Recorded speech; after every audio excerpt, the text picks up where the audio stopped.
On this day, December the 20th,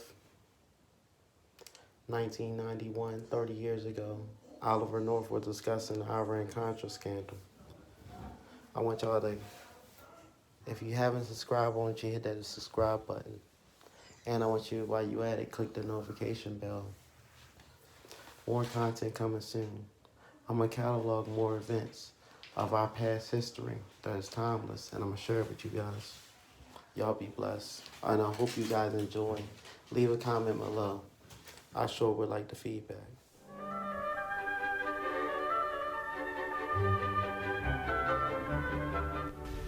Up next, we welcome retired Marine Lieutenant Colonel Oliver North as our call-in guest.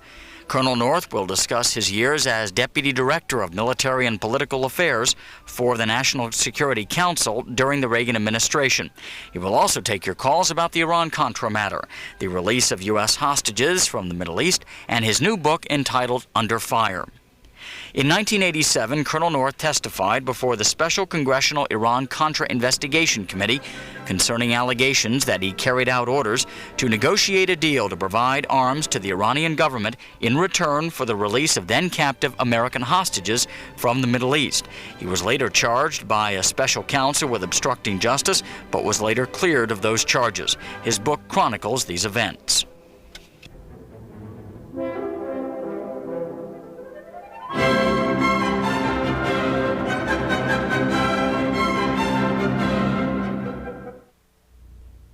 Lieutenant Colonel Oliver North, let's begin where you begin on your book, November 25th, 1986. What went through your mind when you saw Attorney General Edward Meese addressing reporters about the Iran-Contra incident? Well, Steve, I guess it was more shocking than anything else. I had just 2 days prior to that submitted my resignation. I expected that it would be accepted. I did not expect to join Tom Landry in the ranks of those that were fired on public television. And to my knowledge, he and I are the only two that went that way. It was a rather remarkable session to begin a rather long 5-year ordeal for my family and me. Shocking, I guess, is the best word for it.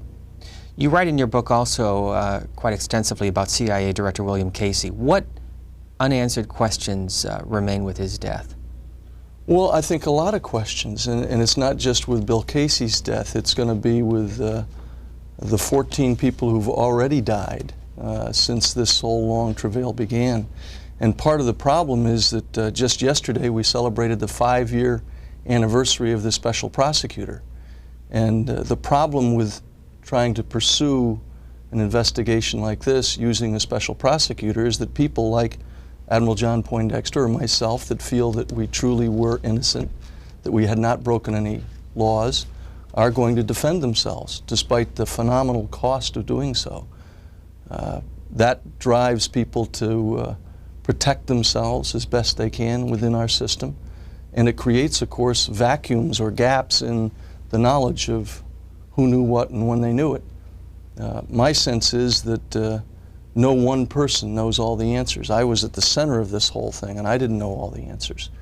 I think it's going to be increasingly difficult as time goes on to find out all of the facts, simply because the administration and the Congress have decided to pursue this as a prosecutorial investigation rather than simply a fact-finding endeavor.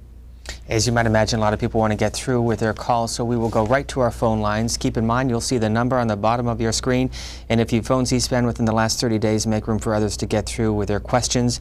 For the next 40 minutes, our guest is Lieutenant Colonel Oliver North, and our first caller is from Washington, D.C. Go ahead, please. Yes, good evening.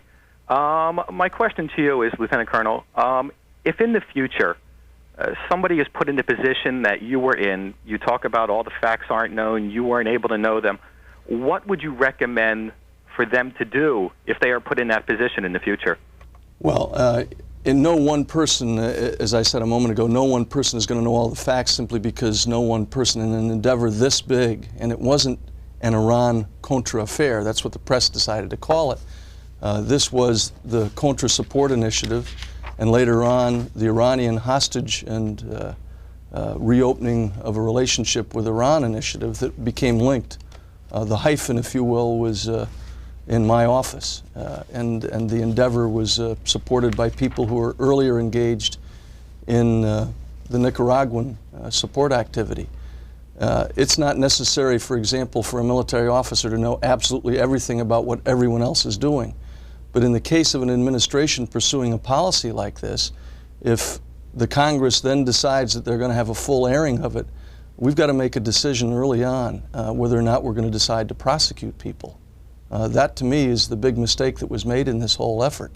If people simply wanted to know the facts, they should have sat down with the people who carried it out and found out the facts. But to have criminalized the policy differences between the Congress and the executive, and then prosecuted the people that were involved in it, isn't the way to find out the facts. Langley, Virginia, you're next. Good evening. Yeah, how you doing, Ollie? How are you, sir? I have two questions. I'd appreciate if you ask the first one first and leave me on the line. The first person that President Reagan fired after the outbreak in the press about the Iran-Contra was a man named Robert Arens. And this seems to have faded into obscurity, A-R-E-N-S. And I was wondering if you could elaborate anything that you might know about that. I can't elaborate because I don't know anything about it. I'm sorry, I can't help you. We'll go on to Santa Maria, California with Lieutenant Colonel North. Hello, hi. I was wondering if you knew a pilot by the name of William E. Nelson who shipped stuff down south. He was murdered in L.A. At the beginning of this month, and we've got news releases back from the early 80s that he admitted to helping the Nicaraguans in their quest for freedom. I can't help you with Mr. Nelson either. I didn't know him. Let me ask you about H. Ross Perot. You write about him in your book. What kind of an offer did he make you and your family, and what was your reaction? Well, he never made to me an offer to pay my legal bills. What I was told was that there's a straightforward offer or an encouragement to come out and exonerate the president, as I understood it.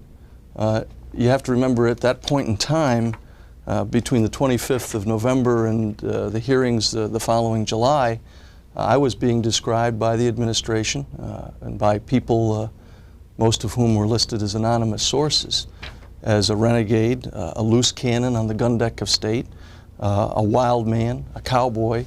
Wild stories were coming out all over the place about the various activities in which I'd been engaged.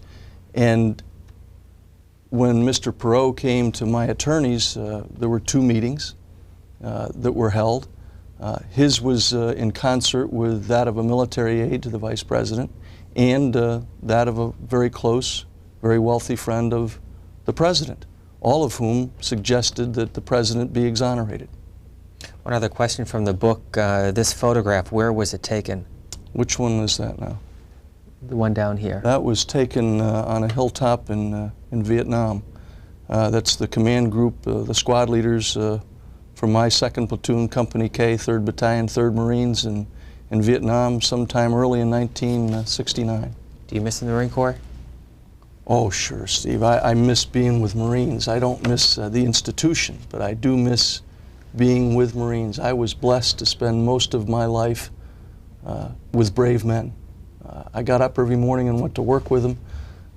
I worked with them in faraway places doing sometimes dangerous things. They were motivated, they were energetic, they were all headed the same way, and I missed that kind of experience. Back to the calls. Greensburg, Pennsylvania, you're next. Yes, Colonel North, retired military person. In your case, the government spent many millions of dollars to solve it one way or the other. What happened to the Uniform Code of Military Justice? Both of you fellas were on active duty. Why didn't the military take care of its own?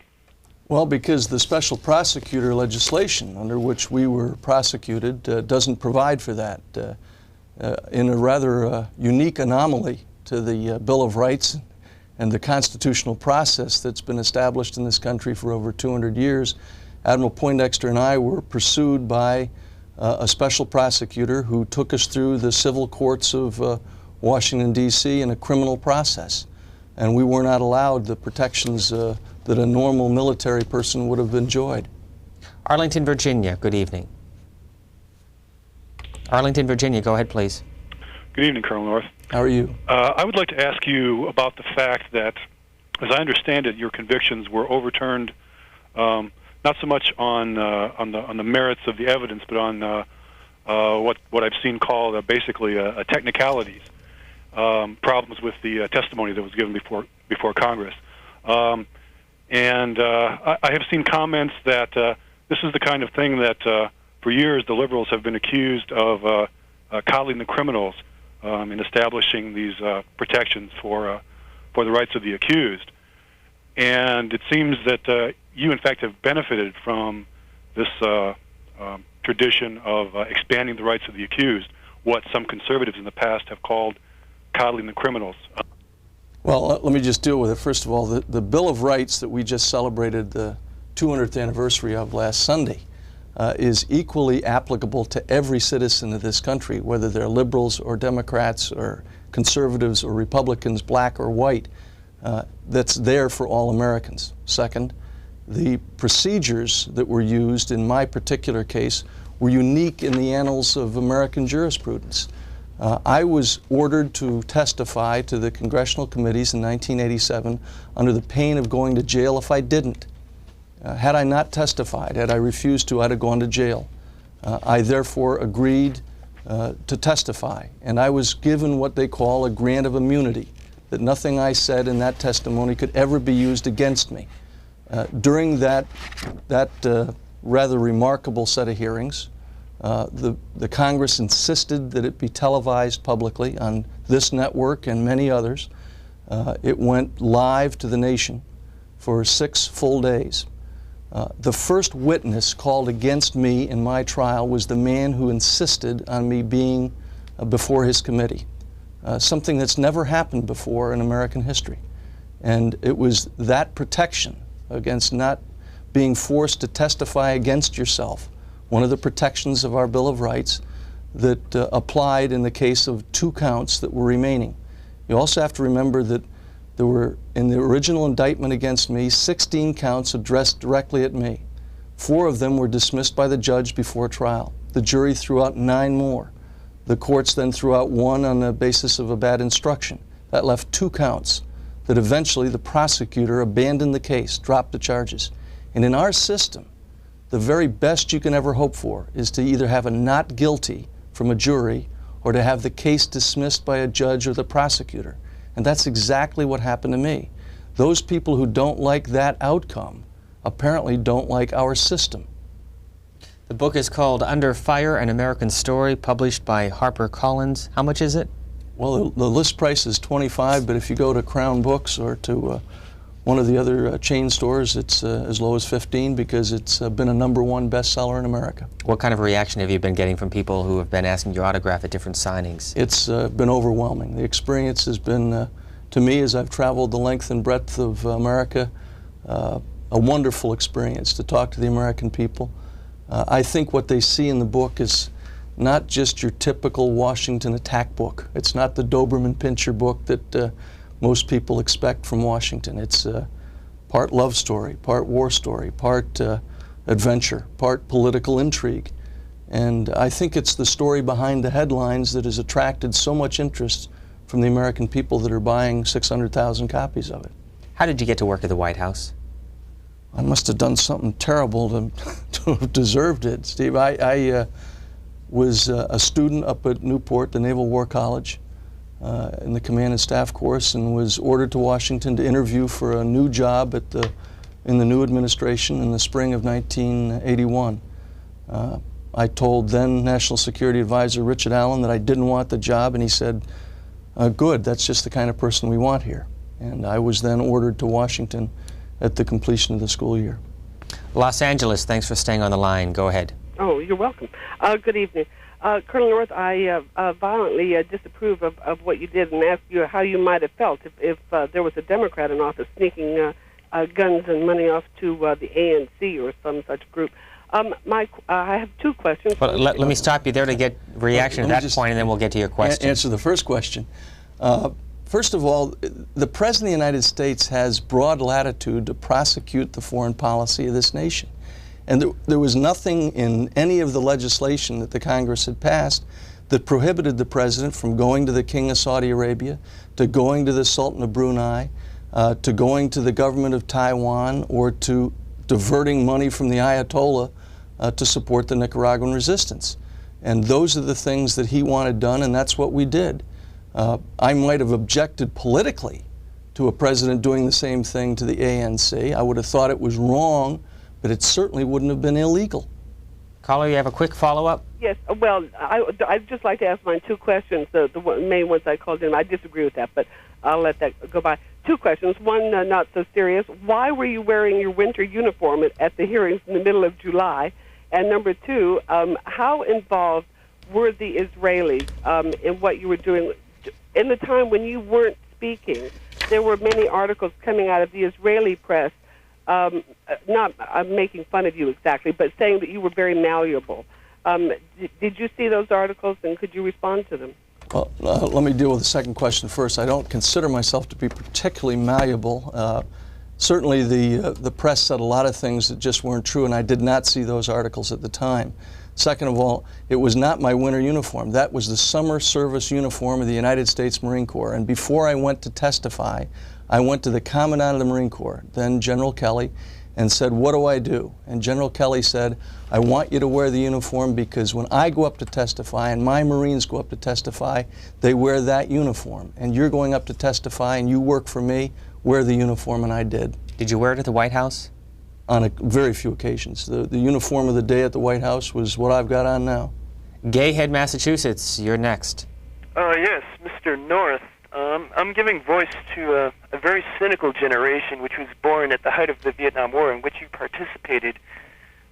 This generation, at least my segment for which I speak, views the CIA as standing for a cocaine importing agency, for we've learned this cynical history behind which the intelligence community of this country and of various nations in this world which purport to support democracy are in fact not supporting democracy. In fact, the tie-ins with the drug trade, with the mob, with the international kingpins, like I said, in the drug trade, it's just mind-boggling what you're involved in.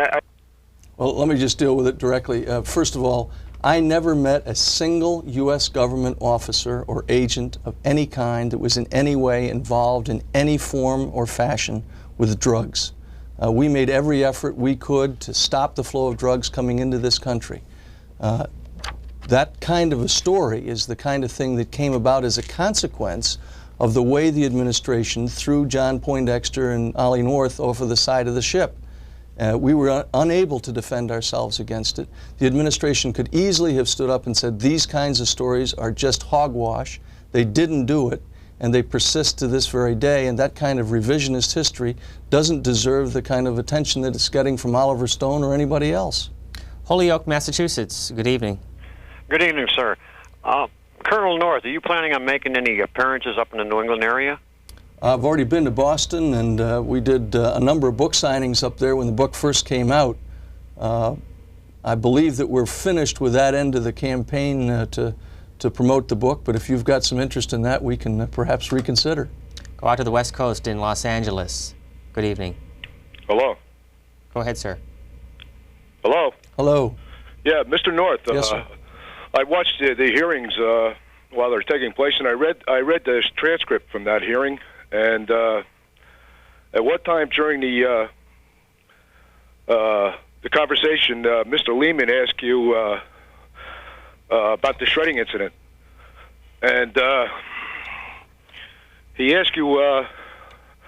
You said something about the Israelis calling every half hour, and eventually said yes. And then Mr. Lehman said, "Well, were they directing the shredding?" And you said some of it. Well, I think maybe you misinterpreted something of what was said there. Certainly that we had agreed with the Israeli government at the very highest levels in communications between their prime minister and the President of the United States that if there was any revelations about the relationship between the two of us on the Iranian initiative, that we would stick with the words "no comment."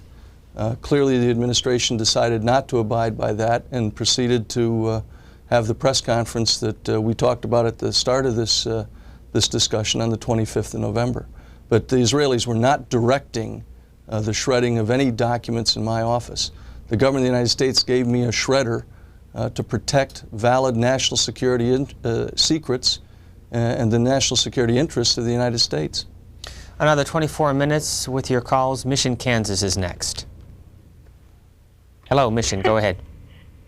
Thank you. What I want to know is if they can spend all the millions to persecute you, and now the House and the Senate have separate thousands that they're going to spend on the October surprise, how can we get a sedition investigation against the congressmen who were well, when Ortega would report, he wouldn't report to our embassy or the State Department. He would report to the congressman there in Washington. Well, I'm sitting on Capitol Hill right now, and my back feels a little prickly. But the facts are that there's not going to be a sedition inquisition, I don't believe, here in Washington. There's certainly going to be hundreds of millions wasted on this kind of activity. We've already wasted untold tens of millions on the special prosecutor's investigation of the so-called Iran-Contra activities. We're now going to have tens of millions additional spent on the investigation of the so-called October surprise. In fact, I dealt with that in my book simply because I believe it's a hoax. It never happened.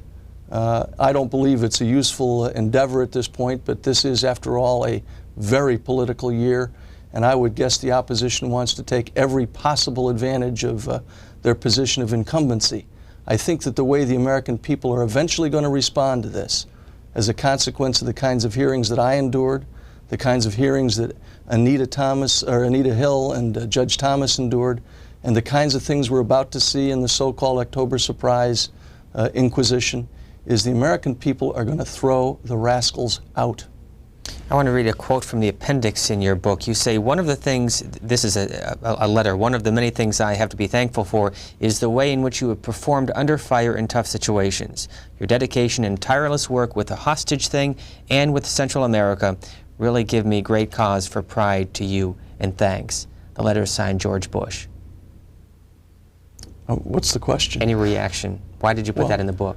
I put that in the book because I chose the title from that very kind note that then Vice President Bush sent me in 1985. I appreciated very much his sentiments at the time. I was grateful for his support, and I thought that the words "under fire" in his note were appropriate to the title of this book. We'll go back to the calls. Upper Marlboro, Maryland. Go ahead, please. Hi, good evening, Colonel North. I loved your book, and I was just wondering if you've been in contact with any of the released hostages or if you plan to meet with them in the future. No, I've not. I believe, as I did when I was working at the White House, that those men desperately need time to recover from what they've been through. They've been debriefed by members of our government. They've had the chance to be medically examined by our government. They need the time to reestablish their relationship with their families, and they don't need me intruding upon them on this remarkably joyous Christmas, the first in many years that there haven't been hostages being held in that very, very difficult place. Roseburg, Oregon, good evening. Hello, Colonel North. How are you, sir? Fine. It's a pleasure to get to speak with you. Thank you. My question is in regard to our Marines that were stationed in Lebanon, the car bombing of the motel that occurred and got, 260-some lives of our brave young Marines. 261. Yes. The stuff I read afterwards seemed to indicate that Iran was the sponsor of the terrorists that did the car bombing. Is that what you believe? Well, we have never established definitively that the Iranian government had a role in it. What we do know is that the government in Tehran has a significant degree of influence over the Hezbollah and Islamic Jihad terrorist organizations in Lebanon. We do not know that the direct relationship is one of control I came to believe, certainly after my May 1986 trip to Tehran, that the Iranians didn't control them directly, that in fact the Syrian government had a significant role to play in what the Hezbollah was able to do. The exact nature of the relationship is yet to be established, and we don't know exactly how Tehran controls them except through the finances and through the spiritual aspect of their relationship. We'll see if our viewers can get a sense of this photograph. You call this Circus Maximus. Explain that. Well, and that particular photograph is a shrunk-up version of what appeared in the middle of Time magazine, I believe, at the time. The Circus Maximus atmosphere of that hearing was one of a little bit like the ancient games being played in Rome. What you had was this tribunal gathered up there, 26 of them with their scores and scores of staff aides and lawyers and counsel and cameras and the big Klieg lights. It makes the studio pale by comparison. Right behind me were the reporters and a few small rows in the back for the average citizen in whose name this was all being done. This whole endeavor was one of trying to get as much face time for those people that called this thing into being as possible. They wanted it on public. We asked that it be in private. They insisted that it be televised. To me, that was a Circus Maximus atmosphere, not at all designed to get at the facts, but simply to put their faces on national TV. Miami, Florida, good evening. Good evening, Mr. North. I have a question. You're obviously very dissatisfied, with good reason, how our government handled your investigation. How would you have handled if you would have been put in that situation to investigate somebody who the government accused you of? Well, the whole thing could have been handled very quickly and very easily if the Tower Commission was simply empowered to investigate and we hadn't put a special prosecutor into being minutes after the press conference. The appointment of the special prosecutor and the words criminal activities immediately make people who don't believe that they've committed any crime at all to defend themselves. And that kind of defense means that some people aren't going to sit around and just describe for the press, for the public, for boards like the Tower Commission, all that they knew about what was going on at the time. They can't do that and abide by the protections offered by our Constitution. Good evening, Columbia, South Carolina. Thank you. Colonel North, I have a question for you. I was in the Air Force, and the first thing that I learned when I was in there is that you follow orders, regardless, because as you said earlier, you don't know the full picture. But my question to you is kind of twofold. With you being in the center and handling things, basically, as you said at the beginning of the show, you didn't know what was going on. My question is, who does? The president says he didn't know, and you didn't know. Who is calling the shots? And lastly, is my son is going in the Marines and goes in Sunday, and if he is placed in that situation, his commander says you do X, he does X, and that's what I'm telling him. But I would hate to see him hung out to dry, in my opinion, like you were hung out to dry if you were following orders, as you stated many times in your testimony. Twofold question: who's calling the shots, and what do a person do in that position? And if you follow orders, how do you get hung out to dry like this? Well, first of all, the chain of command that's established in the military is very clear and very explicit. And I never had this kind of a problem in the military itself, per se. Being placed in a quasi-political position in Washington makes it a little less definitive. You can't do it by rank. You have to do it within the purview of your office and the structure that's established within that particular bureaucracy. Your son, God willing, is never going to have that kind of a problem.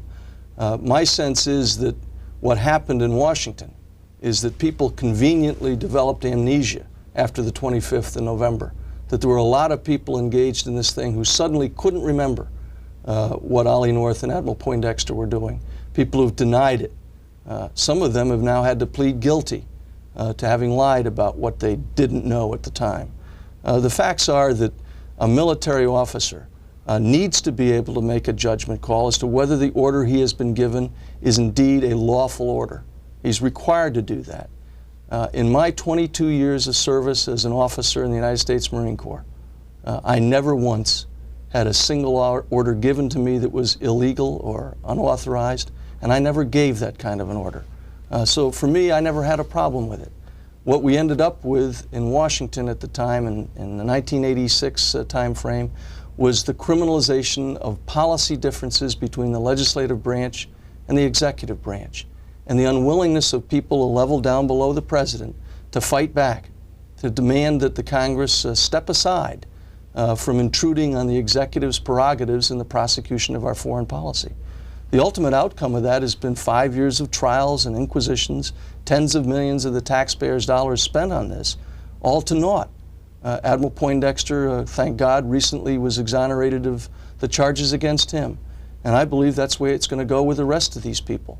Unfortunately, the special prosecutor is still at it in Washington, still spending our tax dollars. Good evening, Sacramento, California, with Lieutenant Colonel North. Yes, Colonel, good evening. My question, kind of a quick comment and a question. Basically, I've always thought is, who cares? What you did was not criminal, and the antics that go on in Congress and the Senate every day, the same people accusing you, do things that I consider very criminal every single day, and nothing happens to them.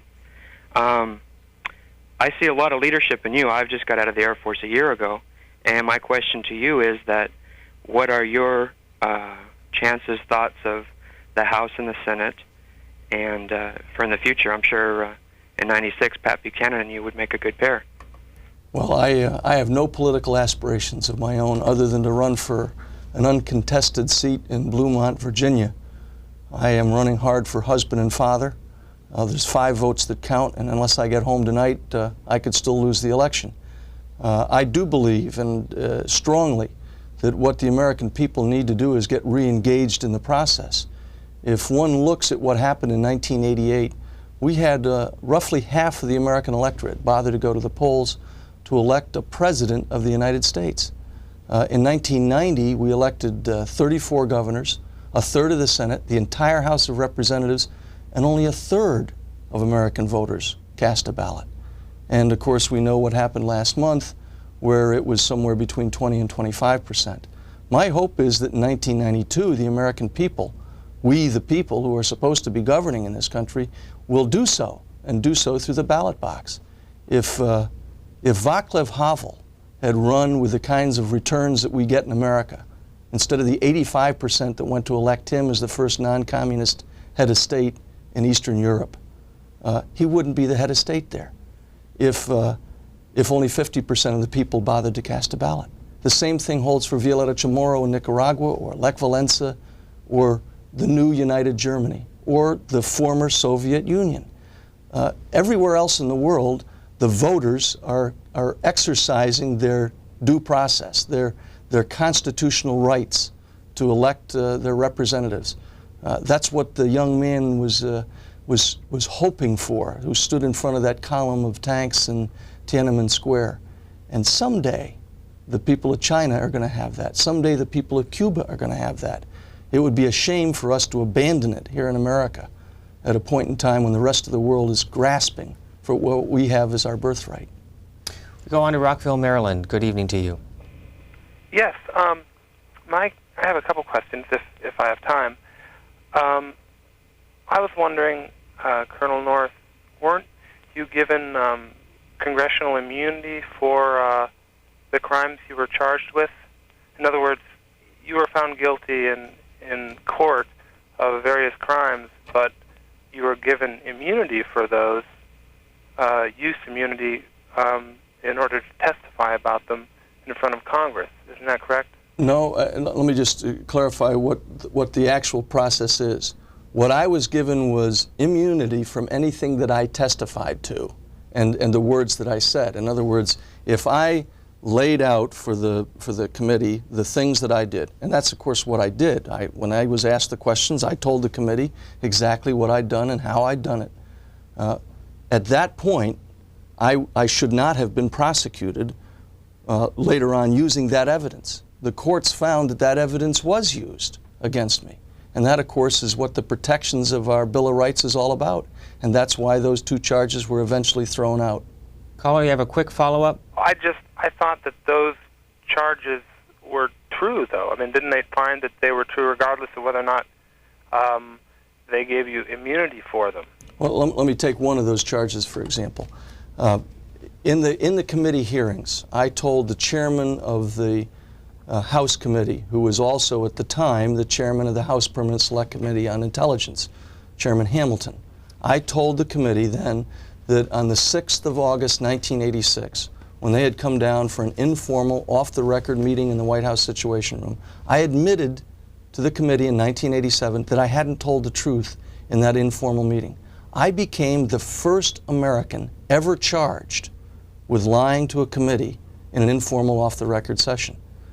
That same chairman, who heard for the first time that it wasn't the truth, was the first witness called against me in my trial. It is, I think, mind-boggling to think that he could somehow dismiss from his mind the fact that he'd heard me admit it in immunized testimony and then sit there in front of a jury and describe that meeting. Norfolk, Virginia. Good evening. Good evening, Colonel North. How are you? Not bad. My question to you is, you went through all this, and then President Reagan more or less abandoned you. Up until now, has he helped you in any way? I mean, has he pulled any strings, maybe not directly through him, but through his friends? Well, I don't know. The last communication I had with President Reagan was on the evening of the 25th of November 1986, when he called me and told me that I was a hero, that he was sorry that it had happened this way. I told him that I was sorry that it happened this way. I don't know whether he's done anything in the process, but certainly my family has been through a terrible ordeal with millions and millions of dollars of expenses that we could have avoided had there not been a special prosecutor. Now, you write in your book as well about President Reagan and how he referred to you as a national hero. Do you want to explain that? Well, in the phone call that evening, the president said, "You're a national hero. You just have to understand I didn't know. I'm sorry all this thing happened the way it did." I reflected on that. And later on, I concluded that, as I said in my sworn testimony in 1987, that I concluded that the president not only knew, but that he had approved of everything that I had done, or I wouldn't have done it. Reno, Nevada, you're next. Yes, I'd like to ask Ollie North how he would respond to a comment made by a couple of Vietnam vets, and the comment was this, that had they known that he was the liar and coward that he is, that he would have been a candidate for fragging. Thank you. Well, you're certainly entitled to your opinion, but I would refer you to several of the young Marines that I served with in Vietnam, one of whom has written a book about his experiences in my rifle platoon in Vietnam. I never saw fragging while I was over there. I deeply believe in loyalty up as well as loyalty down. I never had that kind of a problem of leadership in any way during my entire experience in the Marine Corps. Some background on Lieutenant Colonel North. He is a graduate of the U.S. Naval Academy in 1968. He served in the U.S. Marine Corps for 22 years, is that correct? And was born in San Antonio, Texas, and raised in upstate New York. We go to Litchfield, South Carolina. Go ahead, please. Thomas Clines, who retired from the CIA after 31 years of distinguished service and supported the Contras before, during, and after your involvement, now faces a jail sentence for his involvement with your efforts. Do you feel he deserves to be the only Iran-Contra defendant to serve actual jail time? I don't believe that anybody deserves to serve jail time for what they did in carrying out the president's directives. And the president clearly wanted the hostages rescued. I got very clear guidance that the president had approved all of the things that we were doing, or I wouldn't have had Tom Clines or anybody else out doing it. And I don't believe that Mr. Clines deserves to go to jail any more than anybody else does. Johns Island, South Carolina. Good evening to you. Good evening. I have a couple of questions for Mr. North. Concerning Iran-Contra, the weapons that were sold to Iran, where did those come from? The first shipment of weapons that were shipped in the summer of 1985 with Mr. McFarland's authorization from the president were shipped from Israel. Those weapons were originally made in the United States and sold to the government of Israel as part of our military assistance program. The second, third, and fourth shipments all came from the United States. The Hawk missiles that were shipped in November of 1985 and then returned in February of 1986, again, originated in the United States, but they were Israeli-owned weapons when they were shipped. Mesa, Arizona, you're next with Lieutenant Colonel North. Yes, Mr. North. What was your role in the MPO, and do you believe that heads of state should be targets for assassination? I'm not sure what your first part of your question refers to, but no, the answer is I don't believe anybody ought to be subject as targets of assassination. Hempstead, go ahead, please. Hempstead, New Hampshire. Hello there, how are you? Fine, thank you. Good. Nice seeing you, Colonel. Thank you.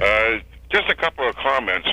It interests me that the news media made you out to be the only one that had a shredder in your third floor basement office. It's too bad they wouldn't state that all officers of any rank have shredders. They have them aboard the submarine, I know, etc. And when you have to go before some of them people like you did, one senator from Vermont, I won't mention his name, he got removed from his chairmanship on one of the committees because he leaked out secrets. These guys shouldn't even be out in Washington, let alone being removed from that committee. I wish people would remember this. Well, I think they're going to remember it. I think what's going to happen, and it's going to be partly the consequence of the hearings in '87, partly the consequence of the Judge Thomas confirmation hearings, is the American people are fairly well fed up with the permanent political aristocracy in this city, that the Congress has become a unique club of political potentates, that the American people are going to react, I think, by throwing them out. I think you're going to see term limitation measures in more states than the three that already have them, Oklahoma, Colorado, and California. I think you're going to see it begin to sweep the nation and eventually limit the terms of those people who serve in that very, very powerful place called the Congress. You mentioned earlier your family. Have they been able to move beyond these past few years? Well, they have, simply because I am an unabashed follower, as they are, of an unemployed Jewish carpenter who has supported us in ways that are unique in this city, I think. My family has been surrounded by loving friends who have prayed for us. I believe that the survival of my family through this rather extraordinary ordeal that is unique in this nation is a consequence of that prayer. What's next for you? Well, I have started a company that makes the finest lightweight ballistic armor in the world. Guardian Technologies International is a privately owned Virginia corporation. We make armor for law enforcement all across America. We have 11 foreign clients that are all allies of the United States. We deal with 9 federal agencies. I want that company to continue to grow. I know that we can make a quality product.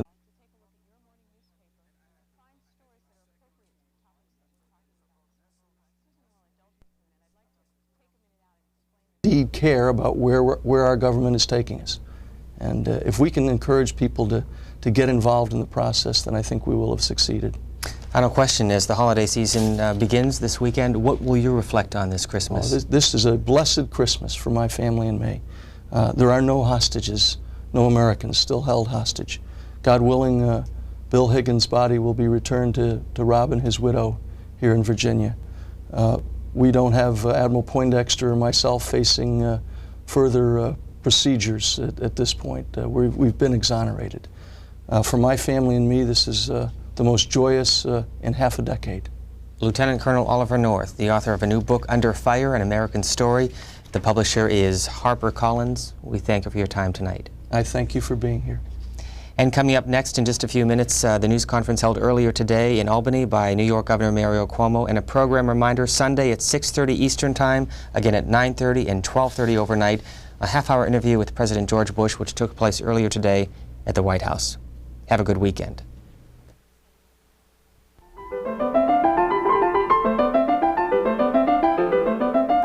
That concludes this live viewer call-in program with Oliver North. The program will re-air tomorrow morning at 8 o'clock Eastern Time, 5 Pacific. Coming up next, we break for a look at the overnight program schedule Then we take you to Albany, New York for this afternoon's announcement by New York Governor Mario Cuomo that he will not seek the Democratic presidential nomination next year.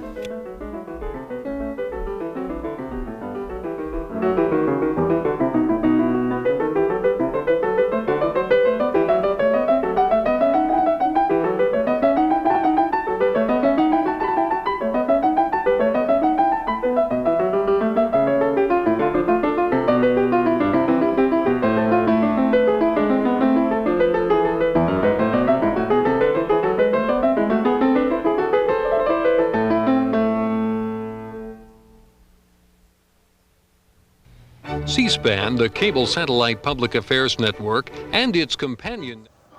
If you enjoyed this and you like my content, and if you haven't clicked that subscribe button, I want you to click that subscribe button. I want you to share my content if it's worth somebody else watching. And please comment. I would like to hear your input. Thanks. You guys be blessed.